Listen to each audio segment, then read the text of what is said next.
Welcome to the Steve Stine Guitar Podcast, brought to you by guitar-Zoom.com. If you want to improve your guitar playing, keep listening. If you want to improve even faster, go to guitar-Zoom.com, where you'll find all of Steve's premium courses, masterclasses, and memberships that'll help you quickly and easily improve your playing. Now here's your host, Steve Stine. Okay, so let's go ahead and keep going here. So when I was a kid, I was learning how to play blues. I learned the 12-bar blues like you and I have talked about. And then I was learning that this isn't what the lesson's about. I just want you to understand where I'm coming from. So when I learned that when you're on the one chord, you should solo minor pentatonic. And when you go to the four chord, you should solo major pentatonic, A major pentatonic, if we were in A, for instance.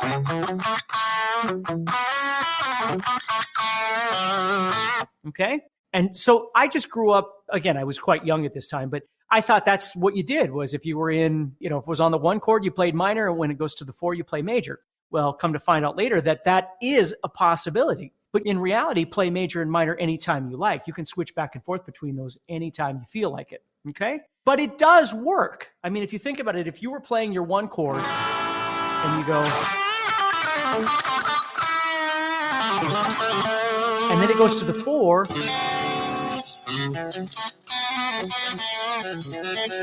it would work just fine. But the truth is you don't really have to do that. But before I get to the big thing I want to explain to you, I want to explain a couple of different things that you can do if you've never thought about it before. Now, when I teach people how to solo in the beginning stages of learning how to solo, the first thing that we do is we just use minor pentatonic for the whole thing, for all 12 measures. The one chord, the four chord, five chord, we're just soloing minor pentatonic over the whole thing to get used to stuff. So if you're brand new to trying to learn how to solo over blues, a great way to do it is just solo minor pentatonic over everything, okay? And you try and just land on A's or the root, whatever key you're in, okay? In this case, I've got 1, 4, 5, it'd be A and D and E, right? Those would be my 1, 4, 5 chords.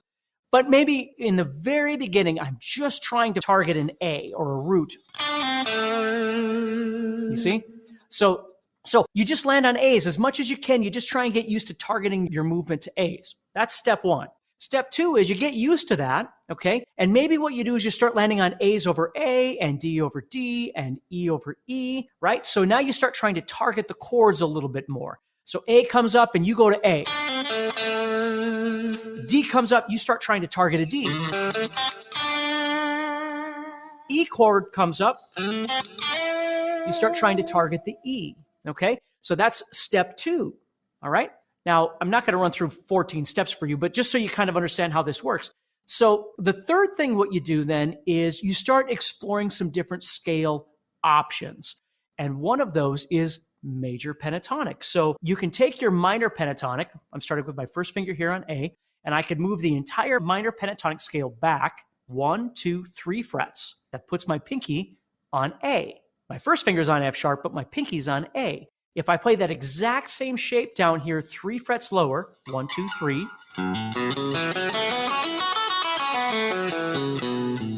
But I start trying to target the A's in there. So now I've got a brand new scale that I could use to solo with, which is the A major pentatonic. So I could practice soloing over the 1, the 4, and the 5, just using major pentatonic, you see? And I might try and emphasize the A and just get used to emphasizing A, okay? Now, here's where the cool stuff begins is you start learning how to kind of maneuver between major and minor pentatonic. So you might do a lick in A minor pentatonic and then head over to major pentatonic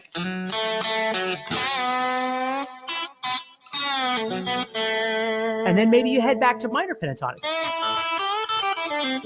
Because they do sound quite a bit different from each other, okay? So that would be like a step 3, step 4, somewhere in there, right? Now, here's a couple other things I want to give you before we get to the really good stuff. I've always called it parallel soloing, but you can call it whatever you want. But over the A, maybe you solo A minor pentatonic. Over the D, you solo in D minor pentatonic. Over E, you solo in E minor pentatonic.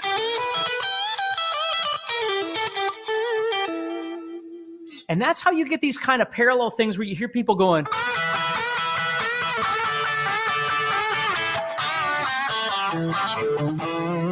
right? All that kind of stuff where they kind of follow each other around. It's chord chasing is what I call it. So over the A, you might be soloing an A minor pentatonic. Over the D, let's think about all the options we've talked about so far. And yes, I should mention this too. We're doing all of this to celebrate Creative Blues Soloing, a new guitar course that I have that you can check out. There's going to be a link in the chat that you're going to be able to look at. Okay? So when I'm soloing, I have the option of soloing A minor pentatonic over everybody. I have the option of soloing A major pentatonic over everybody. I have the option of flipping between A minor and A major pentatonic over everybody. Okay? Then I have this parallel option. Over A, I might solo A minor or A major. But over D, I solo D minor or D major pentatonic. And over E, I solo E minor or E major. Okay? Just either one of those would work just fine. So that's what I want you to be thinking about. A major over everything, or A minor over all three chords, 12-bar blues, right? Or we use A major and A minor back and forth. Then we start learning how to do what I call parallel keys or chord chasing. So over the A, you play an A minor or A major. Over the D, you play an D minor or D major. And then over the E, you play an E minor or E major. Okay? So it's pretty cool how you can do that. Okay? So if I'm playing A, I might go to A minor. Over the D. Over the E, maybe I'll go E major pentatonic. And then over D, go back to D minor. And then over the A, do something like that. So now let's get to the really good stuff, if that makes sense. And again, we could talk about that stuff for hours on end alone, but let's get to the really good stuff. So what I learned somewhere along the line, and again, I don't remember where, was that the trick to blues isn't really playing major and then playing minor, although those are all really great things that you can do. It's learning how to combine them together at once. That's what it is. Learning how to put everything together at once. Okay? So if that makes sense, what we're going to do here is I'm going to take this A minor pentatonic and take A major pentatonic,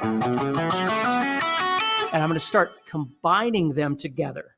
Okay? And when you combine them, they become all sorts of different things. And we can define them as all sorts of different things, but really just try and stick with me and think about it being a combination of both major and minor together. So let's take and do this. If you've got your guitar with me, let's go to the center of the guitar. We're going to go to the 4th and 3rd strings, which is 5 and 7 and 5 and 7. Okay, 5 and 7 and 5 and 7. Now, if we wanted to add some major into that minor pentatonic, one thing that we could do is instead of playing this 5, we could play the 4. Just think about it. Okay, so right there what I'm doing is I'm adding the note F sharp instead of the note G. And all of a sudden you can tell it sounds a little bit different than a standard pentatonic would, minor pentatonic. Okay, well, let's make another change. This is the most significant change, is that if you think about it, oftentimes we're playing a 12-bar blues that's in major, but we solo in minor pentatonic, and that's okay. That's part of the beauty of blues, okay? But what we're going to do is we're going to take this middle finger right here. If we think about the A major bar chord that I'm playing, right here, this note right here is C sharp. Well, we're playing it in the chord, but we're not playing it in the scale. When we do minor pentatonic, we're not playing that note. So what we're going to do is we're going to add that note in. And the way I'm going to add that in is I'm going to do what I call a forward motion from this note right here, which is C, which is the minor pentatonic, to the major right here. So if I put the 4 and 7 from the 4th string together, and then and play it like that, all of a sudden it starts sounding like blues.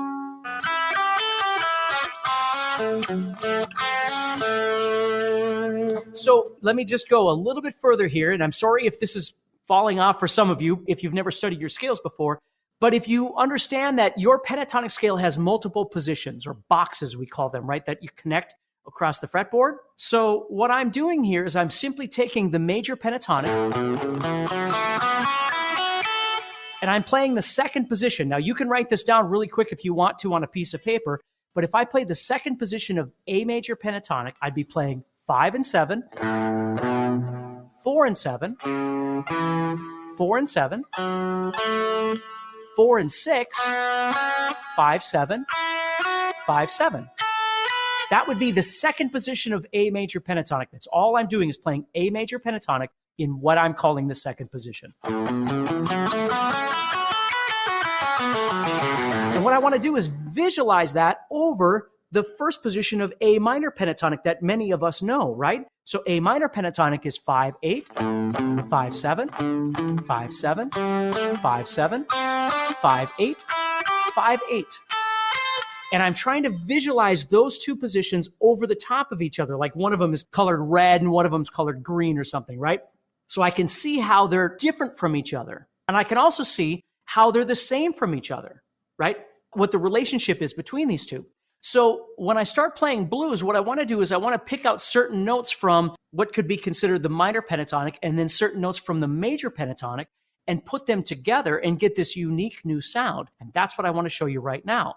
So if any of that doesn't make sense, again, the guitar course will help you with that. Creative blues soloing is going to help you with that. But I mean, you can learn it anywhere you want, but that's something that you really want to start thinking about is trying to visualize those two scales at the same time.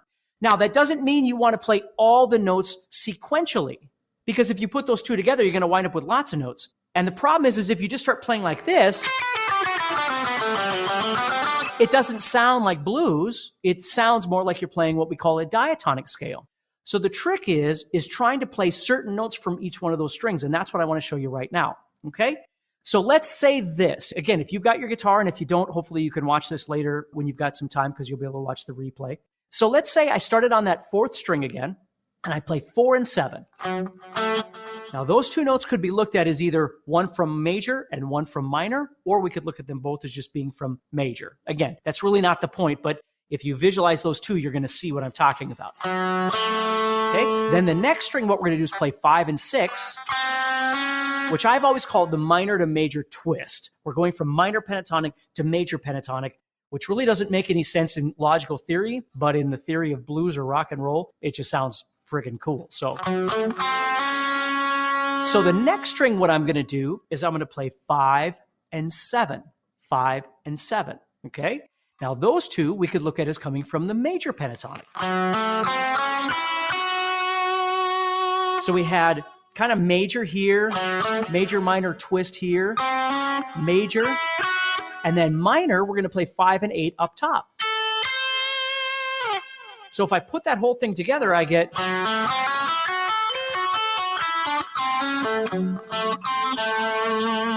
And it begins to sound more like blues is supposed to sound. It's really cool. Now, what I like to do is I'll do a little bit of an idea like that when I'm soloing, and I can always shift back into doing straight minor pentatonic or straight major pentatonic or something like that. So let's say I did that run. I'm doing 4, 7, 5, 6, 5, 7, 5, 8. Okay? And then I'm going to go back to the 7 here, back to the 5. But then I go to the 8th fret of the second string, which is just minor pentatonic, but I didn't play it in that run. When I go to that note, it's going to sound really vibrant because it's new. Now, it's just coming from A minor pentatonic. But in that run, I didn't use it. I played 5 and 7. So listen.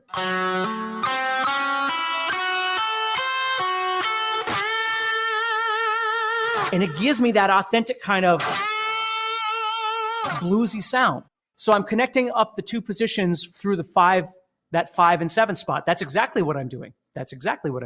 Do you ever use the blue note? I use it all the time. We're just not there yet. Although we did talk about it in one of our last live sessions, but I haven't added it yet, okay? So I'm just showing you how major and minor can kind of twist together to create something fresh and something new, okay? So as I play this, and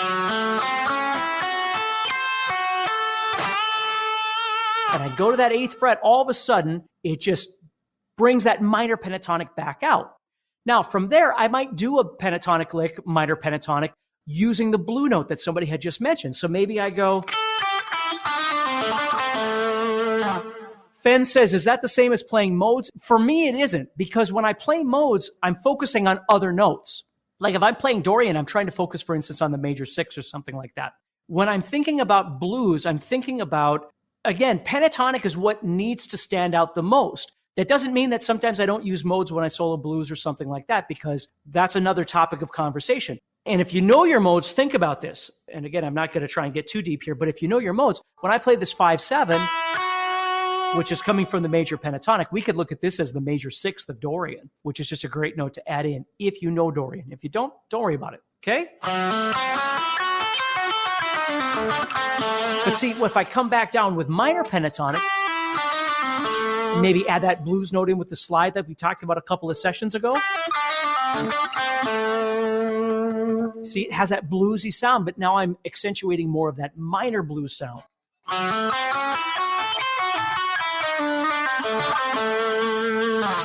You see? So there's a lot of really cool things that you can do by learning how to combine these notes together. I'm going to show you another one. And again, I'm not trying to, if you're new to this, I'm not trying to blow you out of the water with this stuff. You can go back and watch it, and you can try and take as much of this as you can and you use it. And certainly do me a favor and check out the link for creative blues soloing, see if it's something that could help you. So let's do this. Watch this. This is really neat. So let's say I went back. Again, I'm going to the second string, which was 5 and 7 for us, and then 5 and 8. So I was using a little bit of major, a little bit of minor tonality, right? Thinking in terms of major and minor pentatonic, not trying to get swayed by modes, because if we go to modes, immediately our brain goes, well, what about Dorian? And then we start doing, and it doesn't sound like blues anymore. It sounds like Dorian. We can make Dorian sound like blues. What you always have to remember about all of this stuff we're talking about is it's in your phrasing. It's in your understanding. It's not just in your playing, because you can play something and it won't sound bluesy, or you can play something and it will sound very bluesy. You've got to understand that it comes down to the way that you phrase and the intention of the notes that you're actually using. Okay? So hopefully that makes sense. So as I'm playing, I've got 5-7, 5-8. And as I'm doing that, again, what I'm trying to portray is this cross between major and minor pentatonic, which always reminds me of like Stevie Ray Vaughan or just that sound, right? So if I took that and I made a little lick out of it, let's say I started doing this. I'm going to go 7, 5, 8. So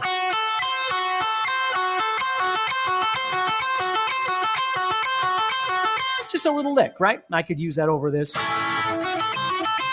It's got that major and minor kind of sound to it. And then watch this. What I'm going to do,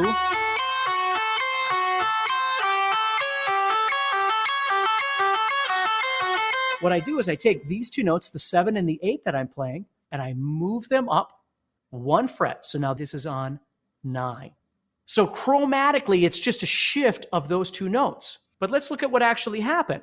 This note, which I'm thinking of in my head, is coming from major pentatonic, the 7th fret. When I move it to 8, it becomes minor. This 8 was coming from the minor pentatonic, but when I move it up 1 fret, it becomes the major 3rd that we added 1 octave higher. So they shift places. So still one is minor and one's major.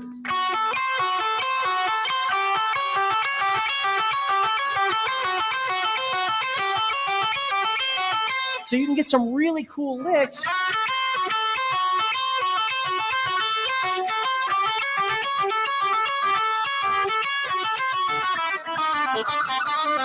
And then maybe you come down with more of a minor thing, or maybe you come down with more of a major thing, right? The point is that if you think about this field that we've created now, these opportunities of scales, and again, I'm going to review this again just so you understand. You could play A minor pentatonic over the entire 12-bar blues, all 3 chord changes, okay? You could play major pentatonic over all 3 of those chord changes over the entire 12-bar blues. You could chord chase A, you're going to play A minor or A major. D, you're going to play D minor or D major. E, you're going to play E minor or E major. And again, don't start getting too scientific where you go, well, I got to do everything, otherwise one of those scales is going to feel bad. The goal is to make it sound musical. If you have a hard time making your major sound musical in a particular situation, I've always found it's easier to play minor pentatonic when you're doing parallel, because you've got more time on the one. You spend way more time on the 1 chord. That's a great place to utilize some major, where when you move to the 4 and the 5, that's a great place to try and utilize more minor, but everybody's different, okay? But then we get to this really cool space where all of a sudden we start trying to see both major and minor pentatonic functioning at the same time. And the reason why we want to see them separately, and this kind of goes into those of you that ask about modes, is because I want to be able to separate them. I don't want to see it as one cohesive piece that just winds up sounding, whenever I play Dorian, it winds up becoming more of a 3-note per string kind of sound. Now, there's nothing wrong with that, and I might be able to utilize that in this playing. But if I see these as major and minor, I can simply separate them and do whatever I want with them, and then I can connect them back together. So if that makes sense, that's what I'm looking for here. So at any time, I could move into just playing minor pentatonic and then move into major.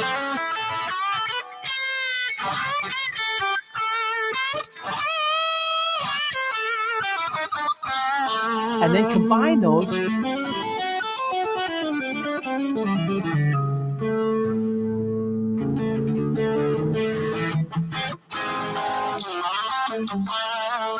Minor,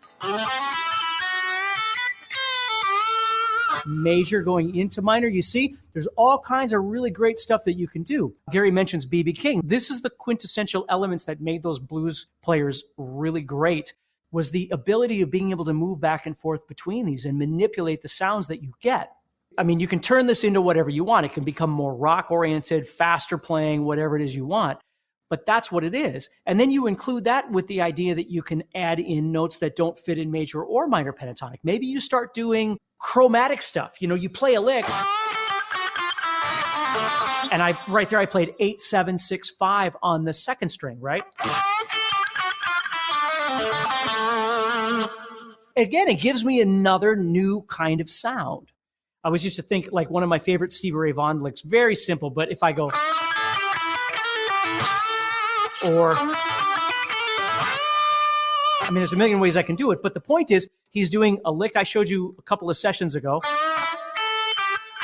Then he goes here to the 7th fret, and then he does 5, 6, 5. So he's playing 7, 6, 5, right? He's not just playing it chromatically because he's thinking about it, but it just sounds cool.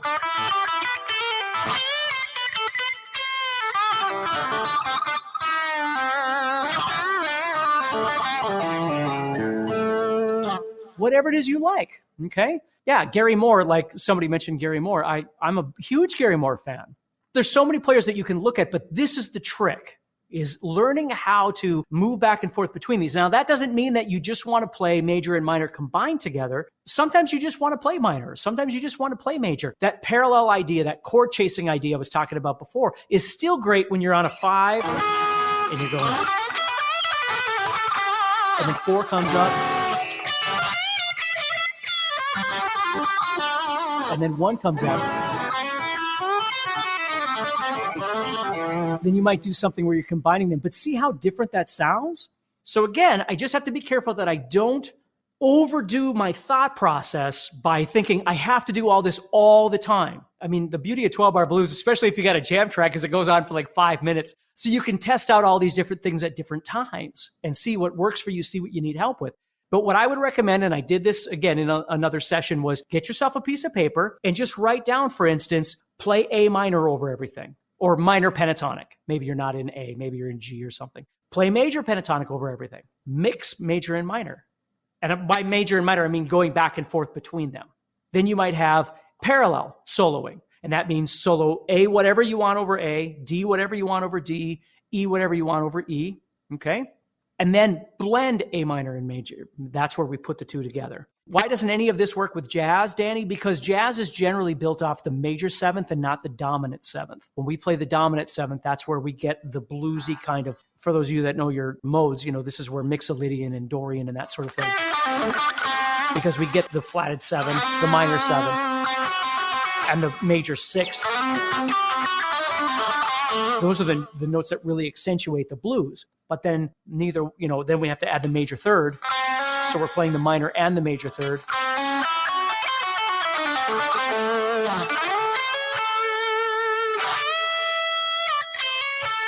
Right? That's a real blues staple, is going from that minor to major 3rd, which I call the minor to major twist. Okay? So hopefully that helps you a little bit in understanding some other things that we can do with blues. Please do me a favor. You can check out the guitar course, Creative Blues Soloing. I'm sure there'll be a link coming up pretty quick here. You can study all of these kinds of things and learning how to get more creative with your playing and not just be stuck in a scale position or learning, lick number 1 and lick number 7 or something like that, but really learning how to put all these together. Okay. Let's see, Christopher, I still can't play some licks really fast, just like you did in the bluesy guitar jam. Well, listen, it takes time to develop all these things. Sean says, can you play the major pentatonic over the chords in the blues progression? Can you play the major? Sure. So I'm not sure if you're asking me to do it right now, but if I played A major right there and I went, now I'm leaving I should add the blues note in because it'll sound cooler. Now here's the deal. Since you asked, Sean, if I go to D and I play A major pentatonic, now the major pentatonic doesn't include the note D. Because there's my D right there, and I'm not playing it. Major pentatonic doesn't have that. So that might be a perfect opportunity, Sean, for me to add that in. So I'm just playing major pentatonic, but adding in the note D instead of the note C sharp that would normally occur. And then the E.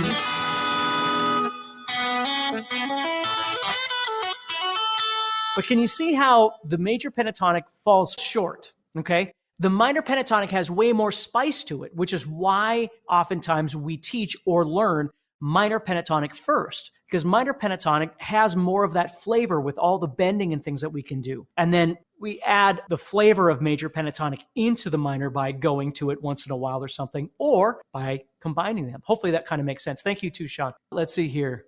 Yeah, Steven says, never play faster than you can play it clean, which is great. Yeah. I mean, that's the thing is we all know to really get good at this is a lifetime investment, and you're trying to get good at what you do. You're trying to understand what you do, but then you're also trying to learn to get creative with what the information is. And I know you've heard me say this before, but if you've watched any of my videos, but I always think of it as 3 different categories. You've got your fundamental or rudimentary category. And this is where you practice finger exercises and scale shapes and, get your metronome out practicing various technique things and things like that. And then you've got your understanding category, which we can call theory, but it isn't just theory. It is theory, but it's also logical theory, real world theory, application theory, right? It's not just what it says in a book, but how to make it make sense with if you're playing over rock versus punk versus country versus jazz versus blues, whatever it might be. And then you've got this third category, which oftentimes people don't spend enough time in, which is how to make music sound like music. Not worrying as much about whether it's fast or slow or pentatonic or diatonic or this shape or that shape or second string. It's really not that. It's trying to take elements of both of these other categories and put them together into something that makes it sound like music. So if that makes sense, that's exactly what you're trying to do. So if you spend all your time just practicing, bucket A or, bucket B or whatever it would be, you never get over here to this creative side, which is what you need to be able to jam with other people or write music with other people or whatever it might be. If you just show up going, well, I know a lot about theory, people will go, well, that's great, but can you play, right? It always comes down to whether you can play. That's what I want you to be thinking about. So none of these are more or less important to me. They're just all very important. And that's why I want you to think about that. Ark says, how often does Steve have these live feeds? Well, we're doing some special ones right now that are at noon central, whatever your time zone is. And we've got one more coming up. I'm not sure if we're doing any more, but I know we've got one more on Wednesday. That's going to be a Q&A. I'm going to answer questions.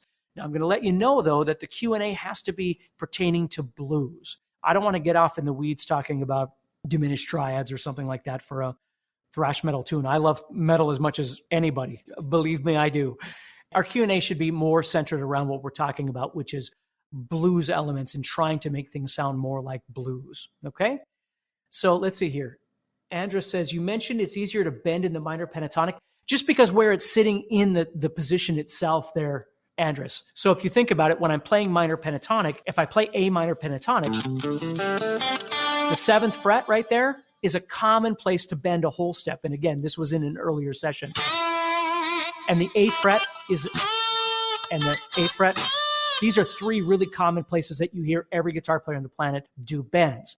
They're not the only places that you can do bends, and you can certainly bend from the major pentatonic as well, but it's just very common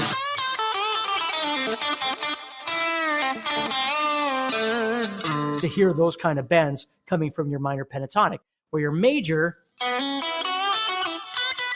oftentimes will give you what we call half step bends because you're bending to a note that exists in the minor. Now, can you bend it a step and a half to get? Absolutely, and they sound great. Instead of doing a whole step bend from 8, I did a step and a half bend from 7. Or I could do a whole step bend. There's all kinds of different things like that you can do, okay? So hopefully that makes sense. We're going to stop there, and the guys will try and answer your questions as best they can before we all head out of here. Let's see here. Sean says, Steve, is it best to watch Wednesday session via YouTube? You can comment through Facebook. The only thing with Facebook is, like I said before, if you just put your first name in your comment, because Facebook doesn't allow me to see your name, I don't know why. It's not a me thing. I'm using a program called Restream, and it connects to Facebook. But when you're in a private group, it doesn't allow your name to show up for, privacy reasons, things like that, which I actually kind of admire them for. I think that's okay. But if you're commenting from Facebook, just put your first name in there. You don't have to put your whole name, but just put your name in there. Let's see here. Okay, looks like we got it. Okay, cool. Thank you. So for those of you that are wondering if we're live, Sean can tell you we're live because I'm talking to him. Thanks. Yeah, thank you so much. Thank you, everybody. This is great. So awesome. See you, Sam. See you, Maxwell. I keep looking around the corner because I'm trying to see the chat behind my camera. But anyway, everybody take care, stay positive, keep practicing. Watch this video a couple of times. And if you can always share it with somebody that might benefit from that. I would sure appreciate that. And do me a favor, finally, check out the guitar course. See if it's something that you might be interested in. And if it's not, that's cool. But maybe it'll help you and make things a little bit easier for you. So, all right. So everybody take care, stay positive, and I'll talk to you all on Wednesday, noon Central. We're going to be doing a Q&A relative to blues discussion. So please try and make it about blues. Next time on the Steve Stine Guitar Podcast. So what we're going to do today is we're having a Q&A. That's what we're doing today. To celebrate creative blues soloing, we're just going to be doing a Q&A, but we want to keep the Q&A relative to blues, okay? So let's try not to get way too far off in the weeds, otherwise it just becomes chaos. So what we're going to do is we're going to try and keep all the questions relative to blues. And I have a bunch of questions right here that I'm going to get to first, and then I'm going to try and get to more questions off of the chat as well. So again, just a Q&A today, hanging out a little bit, talking about blues, see what I can do to help you a little bit with that. So let's go ahead and get started. So let's look at what we've got here. Again, we're going to be talking about all things blues related. So let's not worry about other styles of music and things like that for this session. We can go live another time and talk about whatever. All right, so our first question here says, Rabbit Will says, adding a coil split to my HH guitar, will it give a better blues tone? Well, ironic that you said that, because what I thought I would do today is, instead of using one of my Ibanez's that usually have a humbucker, a single coil, and a humbucker, I decided today I would use my Paul Reed Smith that has the stock pickups in it. So this is a custom 2410 top, and this has the stock pickups in it. So I'm going to use the same tone I was using before, the last sessions I was doing, but I wanted to show you a little bit about how this sounds. So you're going to see this doesn't have a single coil. So when I'm on my usual tone that I really like to use, and right now I'm on the bridge position pickup, okay? Hey, Bob, it's Bob from England. Hey, David. Hey, Anna. Hey, Barry. Hey, Paul. Hey, Everton. So what you're going to notice right away is right now I'm on that bridge position pickup, and it's not near as hot as it was on my Ibanez.